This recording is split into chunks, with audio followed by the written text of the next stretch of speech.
Well, pasensya na po kayo, hindi po ba? Nakita nyo naman pumasok po kami ng ilang araw. On the third day, violation na po ng Constitution na ayaw pong pumasok nila. Kaya we took over. Pangalawa po, kaya nga po, we cut short our hearing kanina, our meeting kanina ng Blue Ribbon. Kasi may mas pressing na problema po ang ating bayan. Yung po mga biktima ng lindol doon po sa Sarangani, sa Mindanao.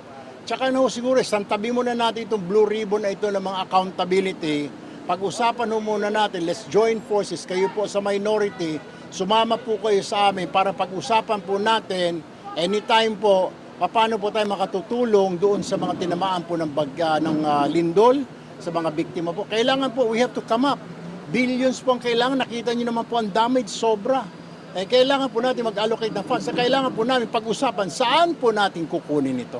Itong ipantutulong natin pang-repair, sasaayos ng mga lugar na tinamaan po ng lindol. Okay, thank you, Maraming guys. salamat po. Thank you.